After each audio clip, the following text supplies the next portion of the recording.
Good morning, Gideon. We continue our Chazzrah U'LeMaaseh on Tzadik Hey. We're now in Sif Gimel. So Sif Aleph and Beis was the principles and halacha of not by not. Right.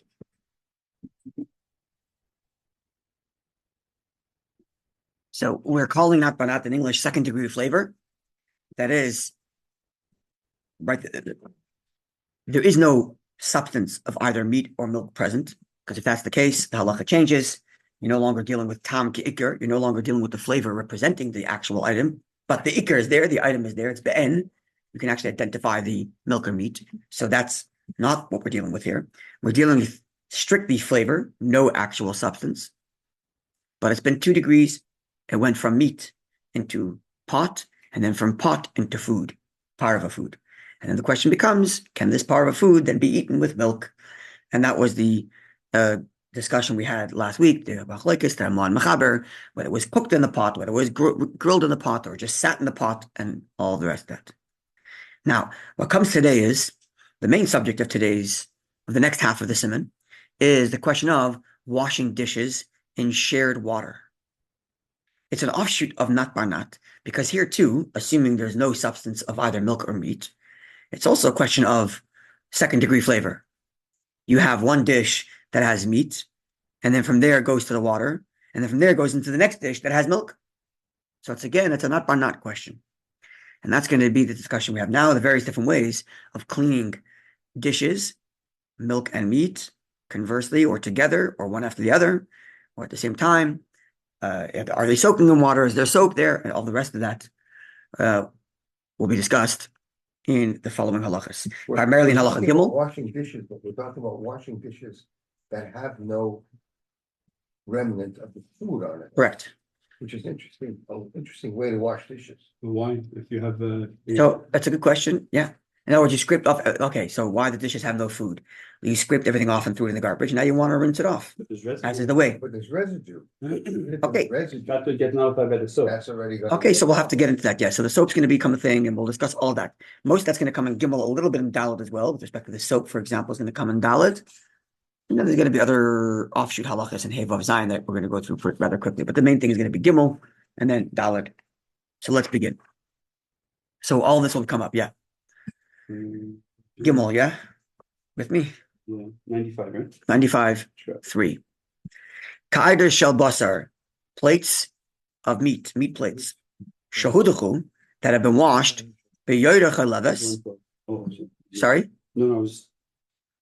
Ka'eder shel basar, meat plates. Shahudachu, that are being washed. Be'yoyder chaleves, in a yoyder is like a large, sorry? Like a cure? Yeah, a yoyder is a large pot.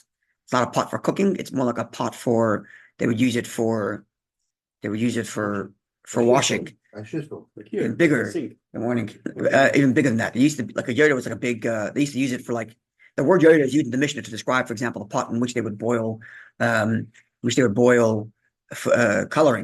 like paint, or they would use that to boil water to wash their clothing. That's what a yoder is. It's a very large pot. Yeah. So that it's a large pot, but it's a milk one. So you have meat dish in a meat dish, yeah, meat plates in a milk pot. Bechamen, it's hot water. Shahayatzel das ben, it's so hot that your hand would recoil if you touched it. Afilu shneim ben yoimon, even if both of them are ben yoimon, which means both of them were used within the last 24 hours. So these plates have absorbed meat today, and this pot has absorbed milk also today. Mutter, it's still permitted. It's still permitted. Why? Because the Shulchan Aruch, the Mechaber, as we learned already, is more lenient on nice and tam bar nice and tam, even when there's cooking involved. And therefore, Mishin Dahavali nice and tam bar nice and tam. It's 1 degree flavor to another degree flavor, dehetera, of permissible items. Right? As we know, when it comes to basar b'cholav, each of them respectively are totally permissible.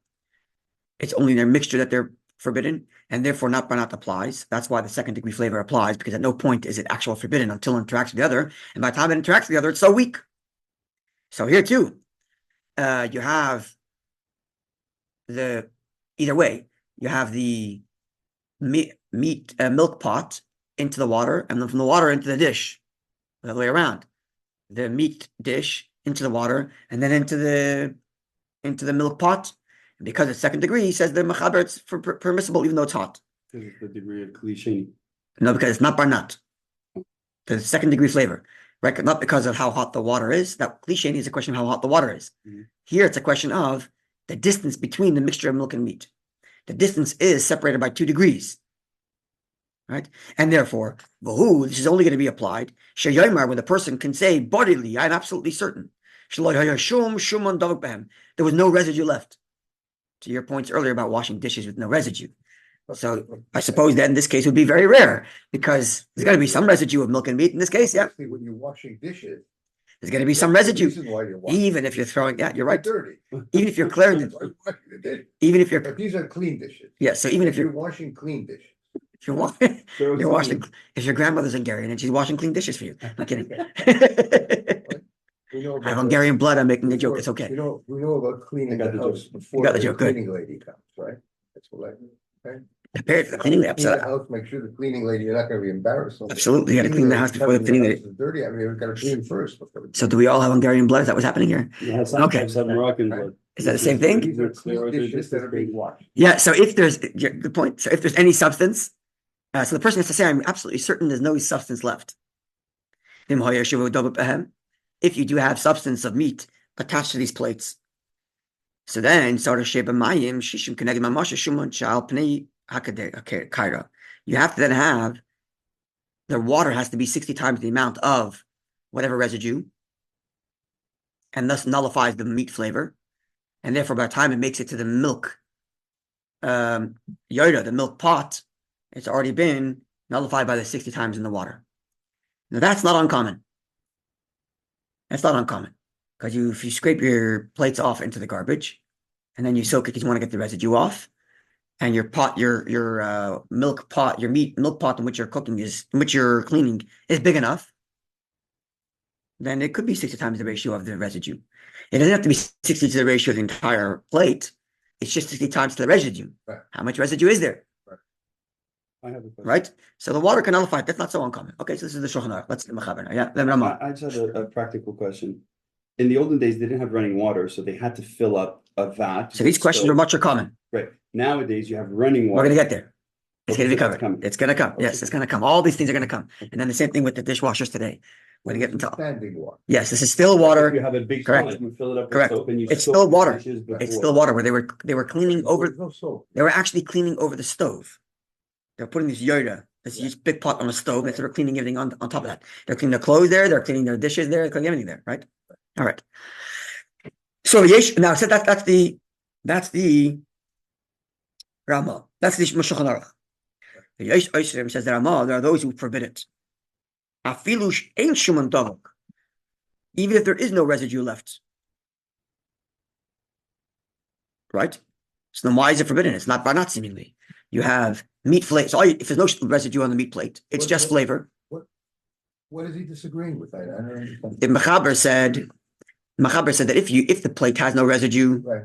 then there's no problem, even though the pot is milchik and the dish is meat, Right. Because it's not barnat. Right. There's no residue; it's just flavor, and the flavor 2 degrees. If there's residue, if it's 160, if it's going to be okay. Fine. Says Says the Rama, Water. even if there's no residue, I'm not going to apply not barnat here.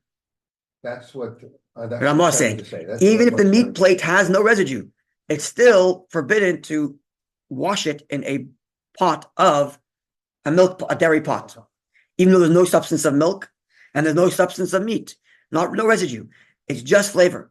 Why is that? The reason is because there's almost like a Hanan type thing. Because the water absorbs meat flavor from the plate. Simultaneously, that water is absorbing milk from the milk pot. So the water is now basar b'chalav. And then in turn, that water, hot water, which is not Oh, second it's degree, like cooking. it's first degree, but not it's Oh, first yeah. degree basar b'chalav, is now giving that flavor back into the plate and the pot conversely, and therefore forbidden. That's the Ramah's view. Clear? There's a mixture of milk flavor and meat flavor in the water between the pot that took the two dishes, between the two kalim. That liquid becomes so putrid, like you couldn't feed it to your dog, so to speak, like it becomes The, dirty, hold dirty on a water. second. Why is the liquid putrid? No, Because because who's gonna drink a liquid that's full of dirty? It's not. We said it's full of dirty residues. We said it's so full. It's not so dirty and It's disgusting. bliss, no? It's just flavors. So it's Bliss, not. you can't even see it. You may not You're even. So it's flavors, no? Let's I'm see if you Kicker. taste it. your dog is. So what? fine. Oh, then. Okay, one second. You have nullification. Look at your sink and it's One full of second. garbage. Okay, guys, hold on a second. Everything's gonna be covered. Let's go. All right. So number one. So the water absorbs both the flavor. It's blias. Yes, it's flavor. Tam ki'ikr, the flavor of milk from the pot and the flavor of meat from the dish has been mixed together in the water. The water is now basar b'chalav, and it's giving basar b'chalav flavor into the dish and into the pot, and thus forbidden, says the Ramah, even though there's no residue. There's no residue. Elam came unless echad menakalim, one of the two vessels, whether the pot or the dish, Eina ben Yaiman, is more than 24 hours old. Then he's gonna allow it. Then he's going to allow it miblias kli rishon, from when it's first absorbed as a kli rishon. Right. So in that case, to your point, Mayor, now the flavor is putrid. Now it's nice and tam of gam. Now it's detrimental flavor. Because if the plate hasn't been used in 24 hours at a level of kli rishon, which means if it's a plate, then plates are almost never kli rishon. Unless, when would a plate be kli rishon? What do you mean cleavage? You don't coconut. Oh, so when would a plate ever be kli rishon? There is a scenario in which a Only plate might be kli rishon. boil the plate in water. In other words, If you boil a plate in water, that's an unlikely scenario. A regular common scenario where your plate would be kli rishon. but actually going back to the dishwasher, Anyone? thing, the whole idea of the dishwasher is that it. Let's makes the water let's put, so we're hot. putting the dishwasher on pause because we're gonna get to it later. We have to get all the principles down, then we'll get to the dishwasher. We can't know the halacha until we apply the principles. Let's learn the principles first. So again, when would a plate be kli rishon? Anybody? It's a din we once mentioned. Davar gush. A solid item does not become cliche because you took it out of the first thing. So if you grilled a steak and put it directly onto a plate, that plate might, at least according to certain views, certainly in Ramah, I think, if I remember correctly, Ramah wasn't the view that is that case, then that plate would be kli rishon. So you could have it's not wrong, it's not as uncommon as you think to have a plate kli rishon. Okay, so if the plate was not used kli rishon, or more likely, your milk pot in which you are cleaning isn't kli rishon because you're just cleaning from supper. So your plates are definitely kli rishon. You just use them for your hot steak. The pot, however, the milk pot in which you are cleaning, maybe that wasn't used in 24 hours. Says that I'm okay now because you have nice and town of gam. And therefore the mixture of milk and meat that's going to be in the water, which is my issue, is a negative flavor. As long as one of them. As long as one of them hasn't been used in 24 hours. Either one. And then all the various different vessels are permitted. Yeah. Usually you don't wait 24 hours to wash it.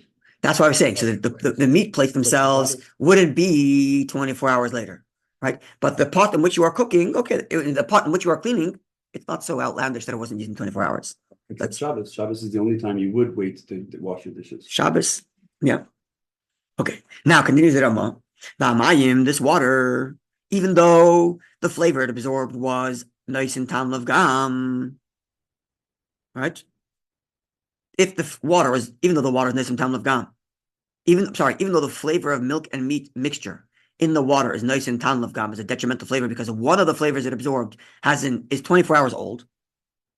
Nonetheless, noigim bem iser, we in the first instance, we wouldn't drink that because as a rule, even though we say that when a flavor is negative, it doesn't ruin the other item. But lechatchila, we wouldn't absorb even nice and tam of gam. So don't go ahead and drink the water, No. right? But post factum, that water mixed into something else, we're not going to throw anything out. Okay. But if this is back to the first halacha. But if both of them have been used in the last 24 hours, both the plates and the pot, and you cleaned it together. Yeah, Mhm.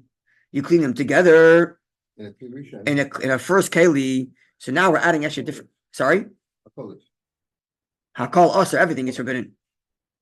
Yeah, and this is our custom in the shanis. One shouldn't change.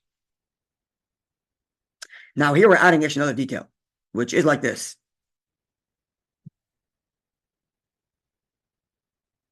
Now we're acting another detail, which is like this.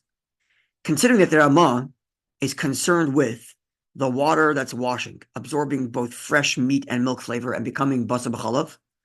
So now you don't have to have a case in which the pot in which you are cleaning is milk. The plate is meat.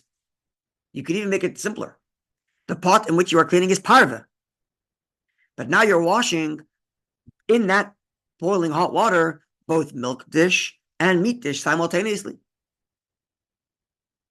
Right? Now the water also is absorbing fresh flavor from milk and meat from two different plates that are being washed in it. And therefore the same problem would apply if they are both ben yaimon, they're both used in the last 24 hours. Yeah, clear? You clear in this? The pot itself. Parva. which- The yoda is parva. which they were both, pot. The water in which the pot in which you're boiling this cleansing water is parva. But the dishes are milk and meat. So you have a meat dish and a milk dish, Right. both of which are ben yaimon, they've both been used in the last 24 hours. So the water is now absorbing both milk and meat of a fresh type, And so is the pot. and therefore putting it back into those very dishes that it's cleaning And also into the pot. and into the pot too. Okay, the pot. Yeah, into the pot too, even. And therefore everything would be prohibited. Because that water is now a first degree agent of basa b'chalav. What about the cure? The The Shiyari would also say, as you were just asking, I think that also be forbidden. Yeah, Yep, the big pot. correct. Says the Ramon, two conditions, however. Condition number one, this is only true if they are both been washed simultaneously at the same time. The milk and meat dish are in that hot water simultaneously. Number one. Number two, ubekli rishon, and this pot in which I'm cleaning is a kli rishon. It says it here, but Yeah, they took them somewhere, right? it says the taste which egg How about- utensil may mix with each other in the water, forbidding the water, and then forbidding the forbidden water forbids the plate. I'm glad they say it there because they're picking it up from here, huh? Yeah. All right. Avobat, if the meat and milk dish conversely have been washed one consecutively after the other, not at the same time. So I washed my meat dish, took it out, and then washed my milk dish. 1 minute later. Then no problem. Close the pot. Why? If I was. Yeah. Because the milk meat flavor didn't absorb simultaneously, now you have not by not. Because you have let's just do it like this. You have a pot of parva water, hot water. I put in a meat dish, so it went from meat to water. Took it out, put a milk dish, and now it's going back into milk dish. So that's not by not. It's milk plate, meat plate to water, water to milk plate. When they're both in together, so the water itself is simultaneously absorbing both, so it instantaneously becomes basa b'chalav. So there's no not by not here, because the water itself is a first degree absorber of both milk and meat. But when I took the plate of meat out and then put the milk plate in, so the water didn't become an instantaneous basa b'chalav combiner. It was first meat, and now it's giving meat flavor to a new dish. That's not by not already. Clear? Yeah, that's the Mars ought to be understood. So that's number one. The water becoming a agent of basa b'chalav is on two conditions. Number one, that the milk and meat kalim are interacting with the water simultaneously, so that the water never becomes not by not. The water instantaneously becomes an absorber of both. Right? And number two, or if the pot in which you are cleaning is a klisheni, in which case it doesn't have the capacity to cook so much that it's going to pull the flavors out and then back in. That's what it has to do. It has to pull the flavors out of the two of the two dishes simultaneously become basar b'chalav and then cook it back into those pots, those dishes to make it problematic. And in cliche, it does not have that power. And therefore, afilu b'yachat, even if the milk and meat plates were in a cliche simultaneously, I'll call shard, everything is okay. That one I understand better. The first one's a little bit more difficult to understand because, sorry, First one's hard to understand. You put in the meat dish. so let's imagine You it. put in the meat Yeah. dish in the boiling pot. And You put a meat wanna say dish. now that water is not flashing, right? It is, but But it's. it's 1 degree removed, Such a distance. right? So it's a good point. Let's do that Does it again. matter how So you hot the put, water is? it's In clear the addition. pot? It's clear addition. So it's on the flame. It's burning, boiling hot. You put the meat plate into the dish, into the water. You took it out. This water is not fleshik. The water is fleshik. Is like, It absorbed flavor from the dish. Right? That water is now meat water. Yeah. Right? But now that's like the fish. And now I want it to then be absorbed into a milchik dish. Later, that's not barnat. It's 2 degrees removed. From meat dish into water, from water into milk dish. When I put them both in together, this water was never meat nor dairy. It was always basar b'chalav milk, basar b'chalav water. It was always usser water, right from the beginning. that one, clear. But in this, that's why if they're together, it's basar b'chalav water. It's clear rishon, so it's going to put that basar b'chalav water into the plate that's in there. But when I do it 1 degree, one after the other, then the water never became a basar b'chalav water. It was only a meat water, and a meat water by 1 degree removed. So when it then gives it to the milk dish, it's a 2nd degree removed. Okay, so that's the principle. Now, as we're all noting here, this is much more rare, much less common in our days because we don't clean our dishes in like soaking vats.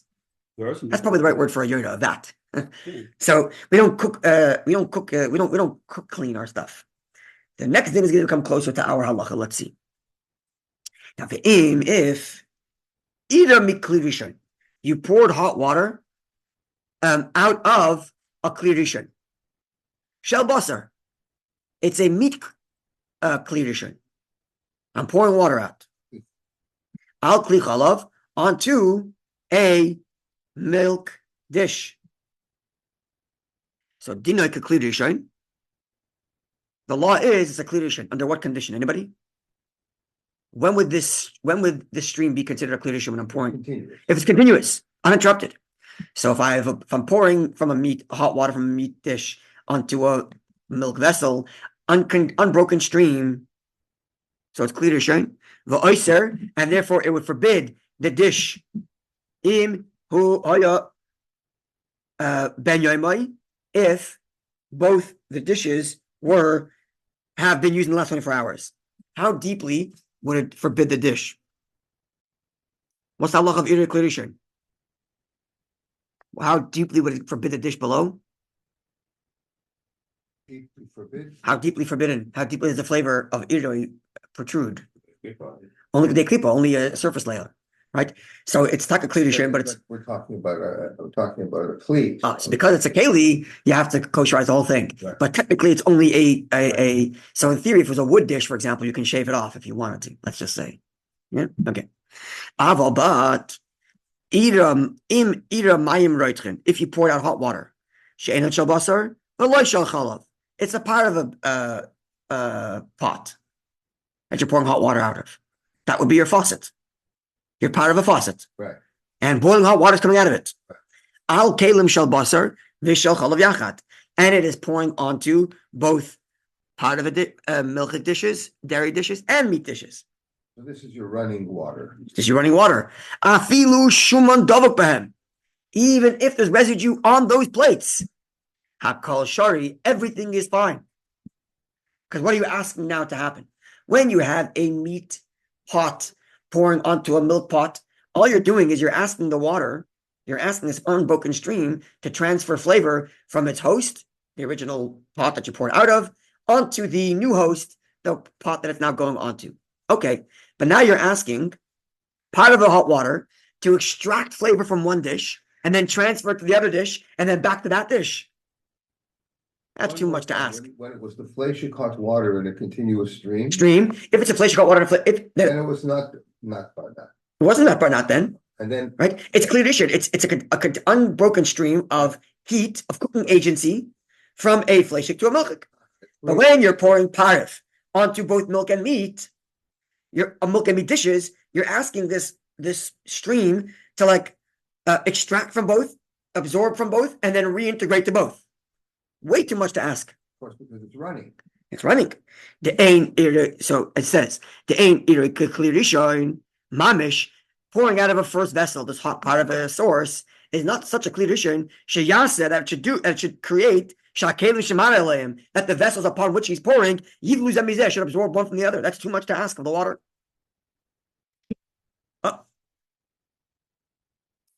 So what do you say now about our dishwashers? What do you say according to this on the dishwashers? What do you say? What would you say about our dishwashers? That's the idea. You have water spraying out of a source. That's part of it. It's going on to milk and meat dishes. And it doesn't have the power to make things go from one to the next. But it's the opposite. The water, the dishwasher heats the water to much higher than Yatzoleded Bo. So what? So by spraying out its part, but it's hitting everything and then touching your dish. So we just finished saying you're pouring out boiling hot water from a kli part of it. And it's either onto both milchik dishes and fleshik dishes, on meat and dairy dishes. Even if there's shuman, even if there's residue, says that I'm wrong. Yeah. Then that stream does not have enough power to cause the dishes to inject flavor into each other. That's pretty much our dishwashers. Right. Okay. When we get to the practical stuff, we'll get to the limitations on that. And when lechatchila, when b'diavad, sorry? You can't wash your meat and milk dishes together in the dishwasher. There has to be 24 hours between. According to some, you can. Really? Yes. Again, we're going to get to That's a highlight. wait to our practical because we're going to get to some limitations on that. But according to many, you can. And now you understand why. Yeah. Now you understand why? Okay. As long as they're clean, there's not a lot. Oh, so there's the other thing. You have actual pieces of meat. Now you're not. Oh, that's a good point. This is where qualification comes in. So we have to talk about when we get here because the soap element adds a factor. So I want to learn halacha dalet as well before we get to the practical stuff. For that reason. So this is a good point you're raising. The Ramah said, even if there's shuman, even if there's residue, he didn't say if you have mamashas of meat be'en. Didn't say if you have actual pieces of meat. If you have actual pieces of meat, and then this water that's spraying is not Pushes a piece of meat. exactly. You're not asking the hot water spraying to extract from a plate and then re-inject into the other plate. Right. You're asking the hot water to take the meat that's presently here, put that flavor into the other dish, which it will do. So that puts a limitation on our dishwasher. So maybe I have to qualify and say, if I wanted my dishwasher, I have to make sure that all the dishes are clean before you put it into the dishwasher. You have to be Hungarian then. We already established. Right. Okay. But we'll get to that as well because the soap factor comes. Yeah, that's right. You rinse it. Well, That's right. You don't want to clog your dishwasher. So it's not so crazy because you don't want to. Because actually the dishwasher gets clogged. So yes. So people do usually rinse out their plates before they put it into dishwasher. But I don't think all that's left on the plates is residue.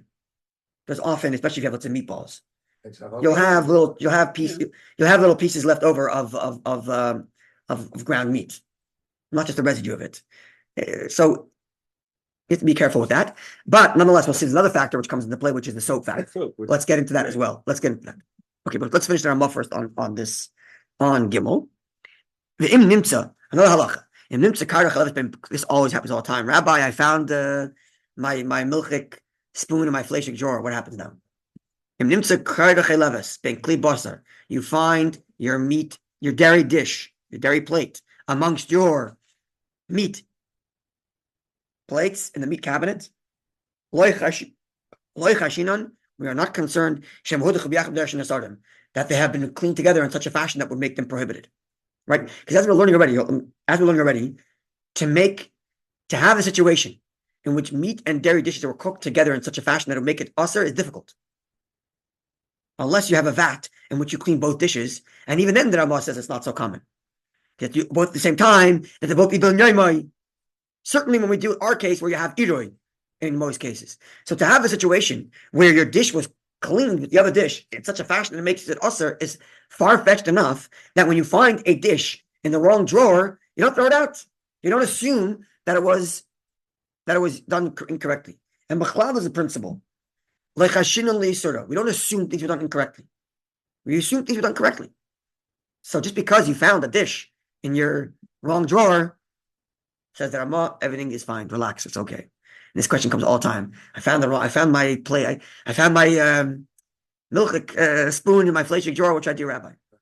Fine, take it out, put it into your milk drawer, and continue doing. Because the likelihood that that thing was cleaned in such a fashion that would make it prohibited is very, very slim to none. All right. Now continues the Shulchan Aruch. Yeah, now you want to ask something? Clear? Okay. Dalit. Because I want, before we get to the practical, I want to get the next section because Dalit is the halacha of soap.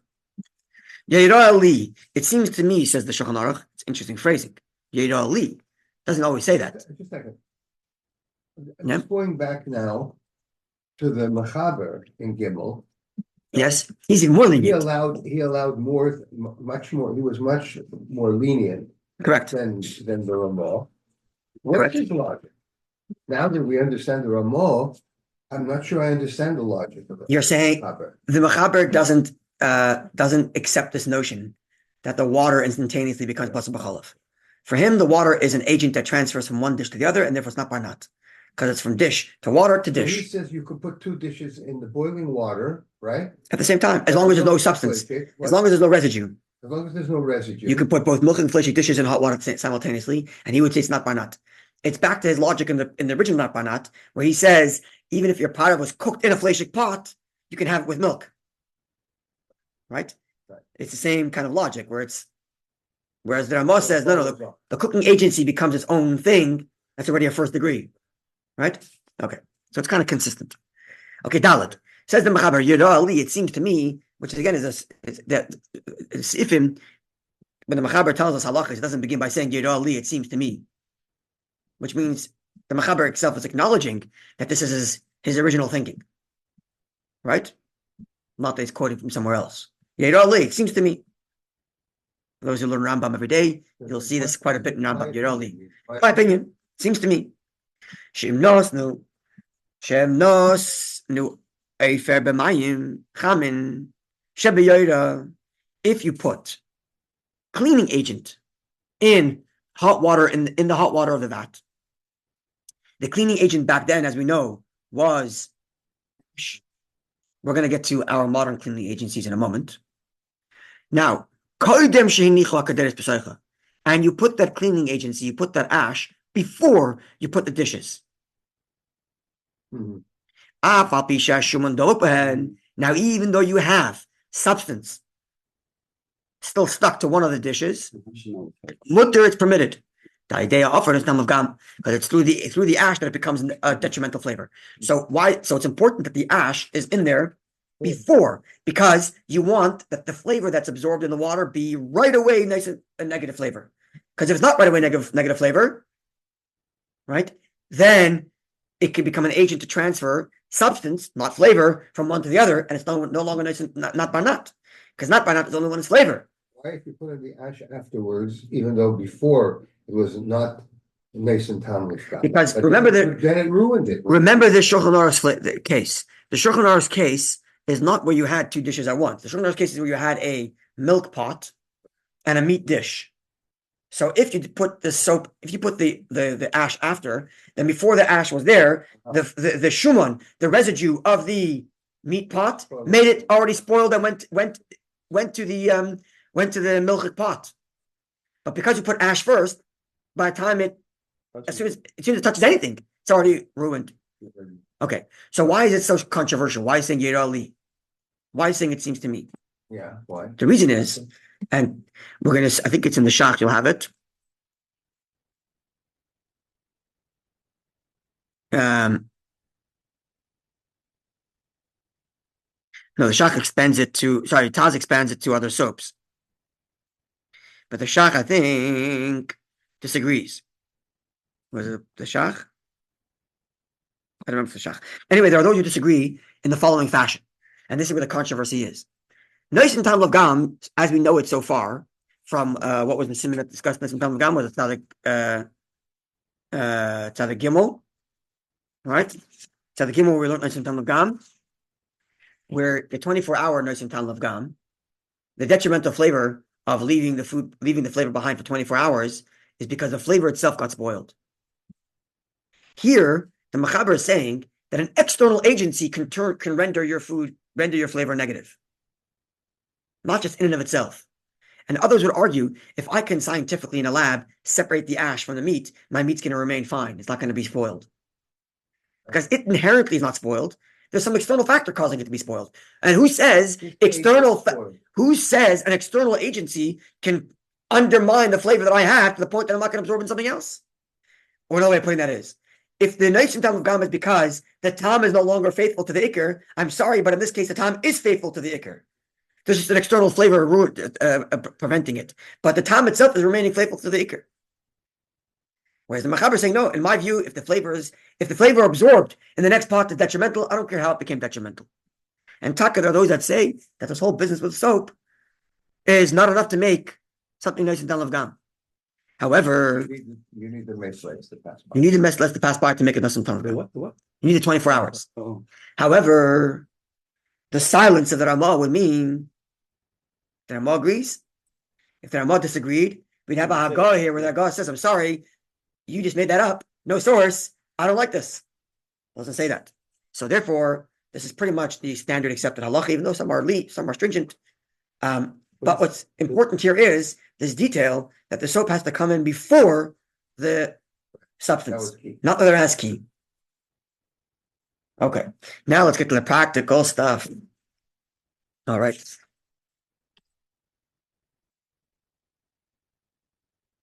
The shot you were just looking for before, is it on Kaf Aleph? Because it says it here in the book. It says there's no specific source. Yeah, it's Kaf Aleph. Yeah, yes, it's Kaf Aleph. That's what I was looking for.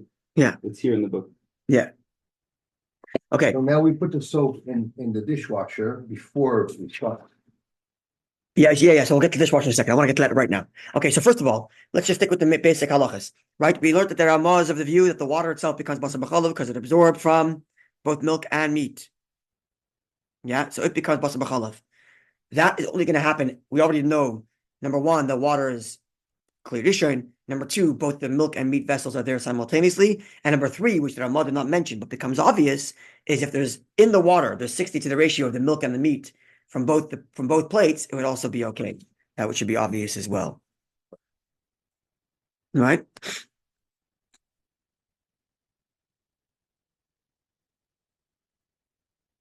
Now,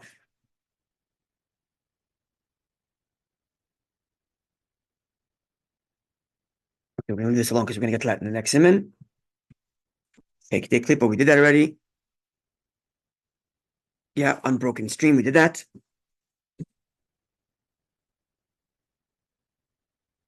Okay.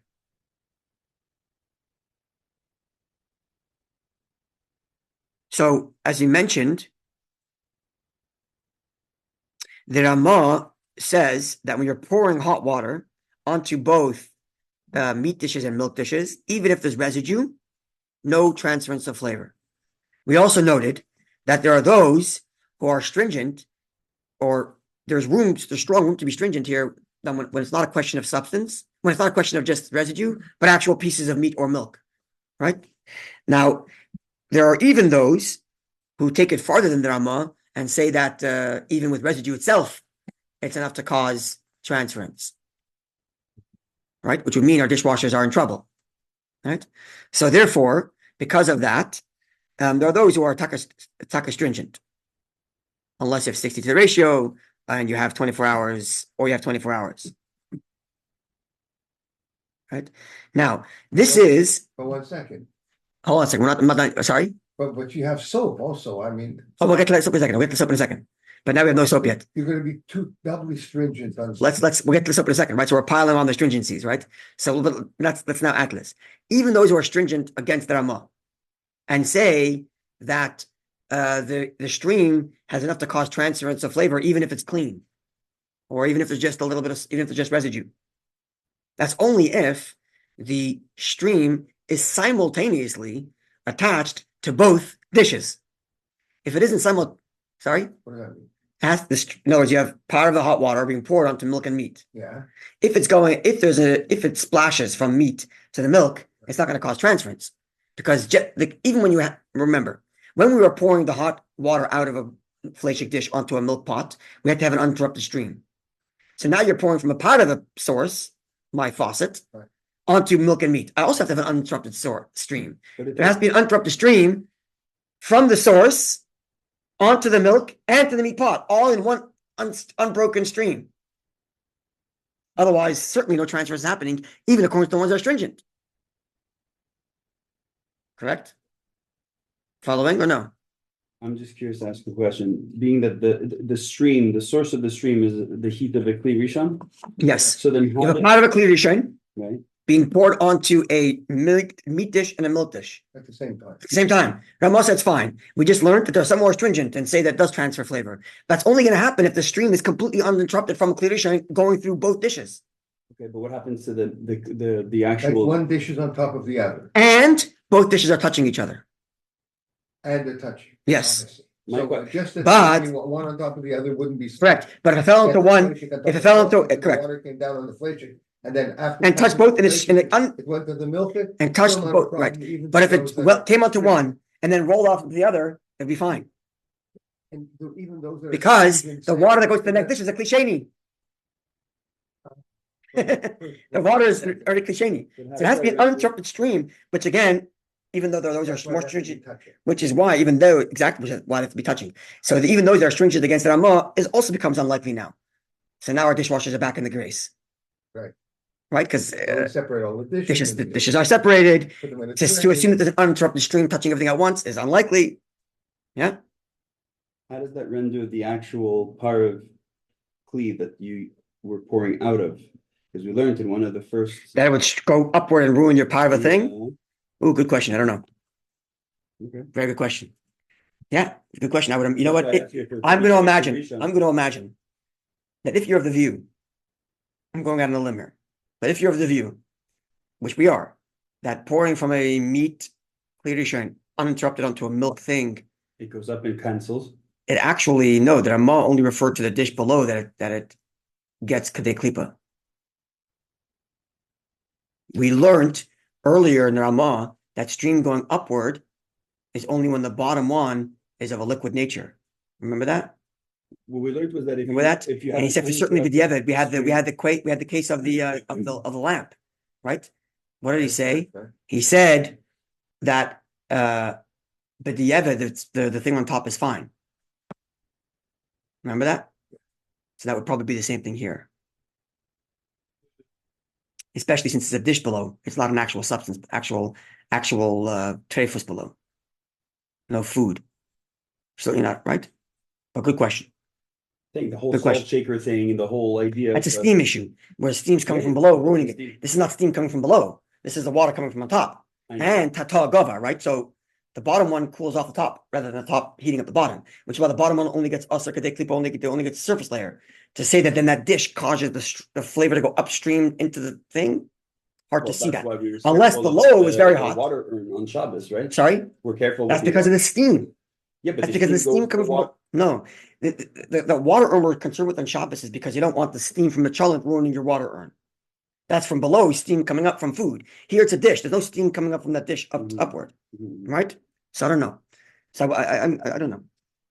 Okay, I don't know if you're pouring hot water from the tap, there is steam.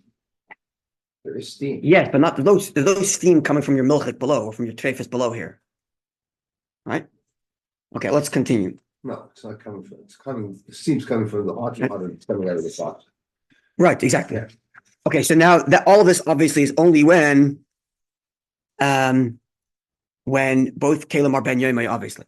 Okay, so now let's get to our modern stuff, and then I want to finish up the halachas, see if we can finish them, because there's not so much to go.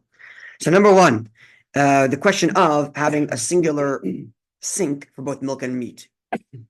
So as we already know, unless you're soaking the water simultaneously for both milk and meat, it's very difficult for your sink to become treif, right?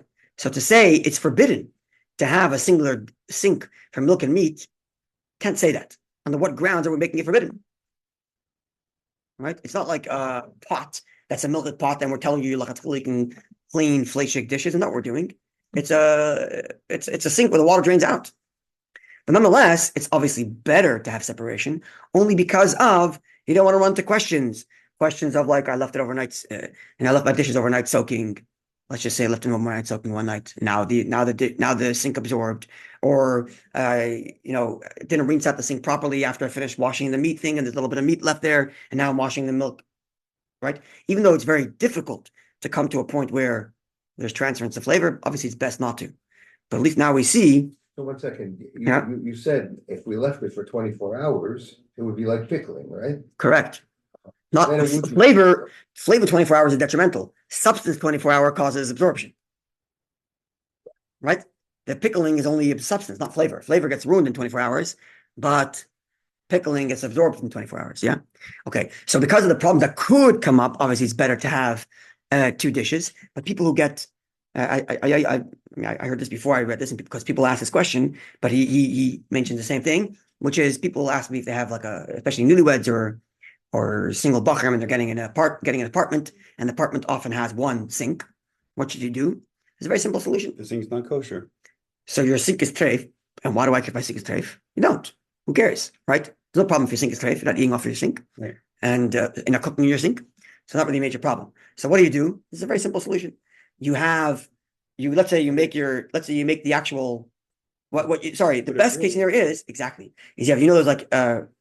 those those griddle, what do they call them? They're grills. They go on the bottom to prevent. Exactly. So you have one, but you have like a dish rack basically that can fit into your sink.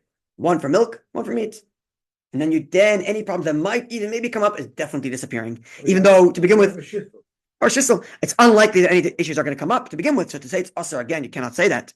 And in post factum, 90% of the time, people ask questions about dishes being cleaned in the wrong place. As you're learning, most of the time it's going to come back. It's going to be fine. But in lechatchila, this is the best way to do it. All right. Now, this also tells you that if you have a part of a keli, there's no problem to clean it in one or the other sink. Right? It's a part of a keli. Does it have to have its own sponge though? No, even not. No. Nice and time of gum and everything. It's even not. That's mamish not even really a problem, right? But he does say if you're washing it together with like dirty dishes, then maybe you'll have a problem where like the hot water pulls the meat onto your part of dish. Maybe it'll cause a problem there. Maybe Though the water will never be both from your tap could make yatzilus by water for sure. Which is another thing that I always ask when people tell me that they my cleaning lady washed in the wrong dish. I ask them. I learned this from Rabbi Banan. Does the cleaning lady use hot rubber gloves when they're doing the clean dishes? And the answer is no. There's no yatzilus by. So even if there was actual pieces of residue meat, nothing really transferred. But if your cleaning lady uses rubber gloves because it's not that hot, and there was substance of meat, then maybe you're gonna get a problem that your part of a dish will become fleshik. Maybe. Then it could happen. It could happen because I'll tell you why. It's very simple. We're cleaning stuff that has stuff on it. Exactly. I'll tell you a very simple scenario where it can happen. You have a part of a cup at the bottom of your sink, right? You pick up the fleshik plate, and you're wearing your gloves, so it's boiling hot, and you wash it off. And when you wash it off, everything falls down. Where does it fall? Into whatever's bottom there. And this time it fell with boiling hot water directly from a stream into here with a piece of meat in it. So if you have actual substances of meat, you may not want to clean your part of the stuff in there. But otherwise, there's really no problem. And then again, that's this boy. Yeah. Okay, now let's get to our dishwashers. So there are those, including the DIshwasher and Rabbi Feinstein and the Rabbi Vadi Yosef. Which sefer are we in right now? Reading. Oh, you're reading. My trusty halacha guy. He permits the use of dishwashers for both milk and meat, not at the same time, but one after the other. Not even 24 hours, just one after the other. Because it's nice and tell it's not barnat without any substance, bichlal, and soap. Like, who cares, right? Even though I think Rabbi Feinstein adds, sorry. What about racks? He doesn't say the racks. So there is those who I think it's Rabbi Feinstein who suggests to have a separate rack for either. Or make sure they're in. But even so, it's not mamish a requirement because it's not barnat as we're learning, right? But nonetheless. But most halachic authorities tell us not to do that. Why is that? Because the reality is as follows. So, sorry, the leniencies of using the dishwasher one after the other is because, first of all, it's nitin of gam, and because the water is 60 times the amount. Right? Now, the downside of that is why others disagree with doing this, at least the Chatzrah for sure, is because A, you don't know for sure if there's 60 times the amount of water into the flavor. Every dishwasher is different. You can't make a universal statement that all dishwashers have 60 times the amount of water. And B, even the not bar not thing, it's quite not uncommon that at the bottom of the dishwasher, even where the water spits out, there's actual pieces left over, dirt left over from previous We dishes. need the 60 now, or what? 60 what? The water is 60 times the amount of whatever is left The behind. water is spraying, the Right. water not sitting there, so. So it's so the water that's spraying all over, Right. and wherever the flavor is being moved, spraying- it's being nullified by 60 40 times the minutes, water that's being sprayed all over. it's the Yeah, spraying, like- exactly. So you So have it's to add up all that water, there are those that want to say that, and Right. others, as you're hearing, disagree and say it's not the case. Right? And furthermore, even the not by not thing, there are those that are concerned.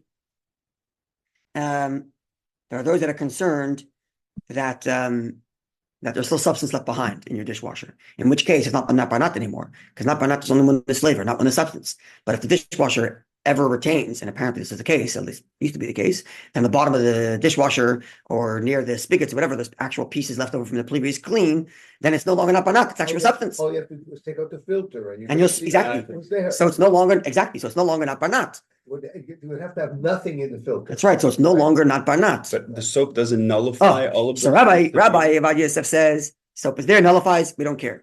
And the soap Right. is first. But as we're learning, there are those that are stringent about soap. There are those that don't apply the standard of soap of not by not of let's now come to. Who here would be using their dishwasher for milk and meat? I mean, I understand the concept here, but talking like, about. So Rabbi Avad Yosef says you can do that, just one after the other, not as long as one after the other. I And many do that. yeah, but would you do it? No, would I do don't. it. Exactly. have two dishwashers. But sorry, I have two dishwashers, so I'm not doing it, but I want to understand. yes, but now, but so now, well, the main thing really here is, right? Post factum. Okay, the real more common problem is b'diavad. Post factum. I open up my dishwasher and I find milchik dishes in there. Now what do? So the Chatzrah, I'm not going to do that because I don't know. You find milchik dishes? It's my fleshik dishwasher. I open it up, and I find milchik dishes. And I find the milchik dishes in there. What do I do now? So obviously one should ask, because there's a lot of things to consider. Was there actual substance of meat there? Were you using soap? When was the last time these things were used, etc., etc.? But in most cases, it's going to be fine. As we're learning, in most cases, it's going to be fine. There's nice and time of gam factor because of soap. There's not by not factor. There's iroi. It's what? What's in the filter? Is that count as anything, or was there for 24 hours? It's not No, but the pagima of the filter is not going to be good enough because you have substance. Remember, pagima is only when it's Tom. But the real pagima here is from the soap. So even if you don't rely on the machaber all the time, you're still going to combine the machaber's logic to add to more levels because it's not by not of iroi, which we said not by not of iroi is fine according to the machaber, or even according to Ramah, right? And it's soap. So most cases, post factum, it's going to be fine.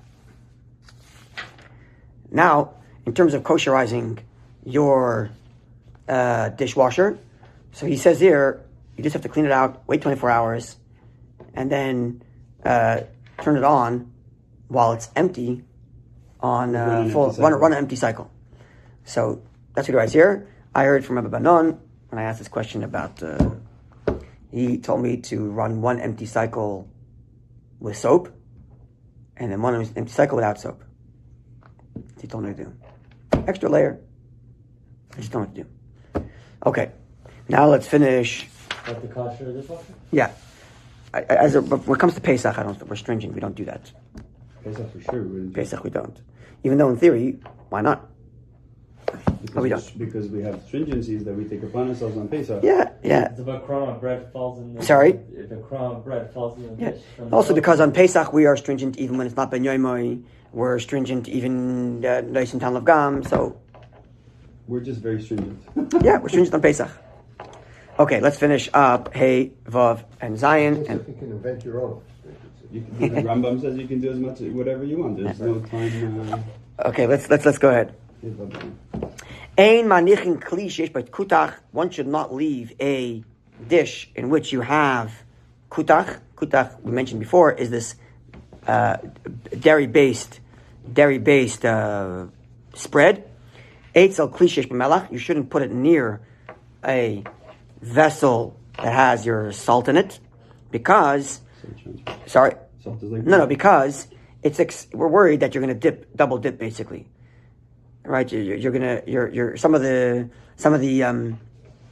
kutach will drip into your salt bowl, and then later when you want to put some salt on your meat, you'll have some kutach left over there, right?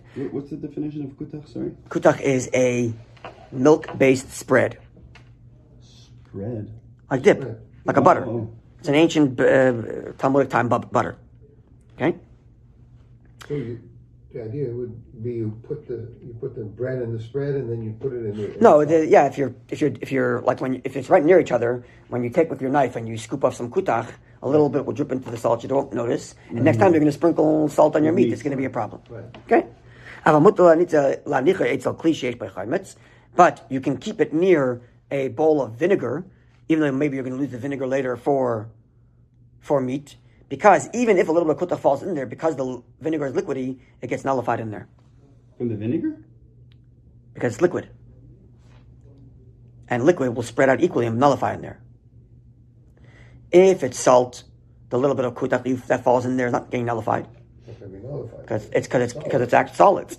But if a little bit of kutach falls into your vinegar because it's a liquid, it's going to be spread throughout the liquid and get nullified. Continues Rama. Notwithstanding this concern, if you did do that and you left your salt bowl next to your kutach bowl, mutter, you can then later use that salt for meat. Don't worry. And you don't have to post factum be concerned that a little bit of kutach fell on your salt. Because again, it comes down to this principle: we don't assume things were done incorrectly, unless you have reason to believe so. So even though to begin with, we want to prevent it. Perhaps maybe your kutach is going to fall on your salt. We don't assume post factum that the kutach did fall on the salt. Okay, In other words, if you saw it, then you know it was there. But Yeah. if you don't see it, then there's no reason that you should assume. So even though we don't want you to put it near it so it doesn't happen. Yeah. And the same thing is the same halacha applies to any spreads that would be for both any part of a spread that would be used for both milk and meat. The same thing would apply. Hummus, right, or any spread that would be used for both. You shouldn't have it near a milk or meat thing, which can cause it to drip in there. It's like a parvite and whatever it is. Parvite, yeah, whatever it is. Okay. Vav. Mutter litin b'seich teva kad shal basar etzel kad shal chalav. You can have a kad, it's like a jug of meat next to a jug of milk, even if they're open right near each other. We're not concerned it's going to splash one to the other. Yesh machmirin, says Rama, there are those that are stringent in the first instance, not to put open milk and meat dishes near each other, because we're worried that one's going to spill to the other. But it's good to be stringent in the first case, but in a situation we have no need to be lenient. So the same thing is true of, this is basically our refrigerators. If everything is closed, you can put milk and meat near each other in the refrigerator, no problem. If it's open, better to be stringent so nothing spills, but even if it's open, there really isn't any problem. Zion. This is something we already learned in, what was it, Pei Test? What did we learn it? Pei Ches, we learned it. You can put salt that's in a meat dish. You can sprinkle that salt onto dairy, because the salt does not have the capacity to extract flavor from the dish. Those who are stringent in this case also, good for them if they're stringent, because there are those who are stringent not to have salt in a dish of the opposite type that you are using. This is not a salt shaker. A salt shaker, you have the question of steam, so you've got to be careful that you're not salting so close to any of your substances, or have separate salt shakers, as many do. This is talking about a bowl specifically. Okay, so that covers our halachas of not by not, and God willing, on Sunday, we're going to go back to Tzadik Hay and continue the other very common questions of, I used the wrong ladle for the wrong item, what do I do now, Rabbi? What do you mean Tzadik Hay? We're going to go back. We're going to go Back to Tzadik Dalet, I'm sorry. Back to Tzadik Dalet. Talik Dalet, Siv Beis, I think Siv Beis and Gimel is next week. There's other very practical stuff. Okay, have a wonderful day, everybody. Never Shabbos.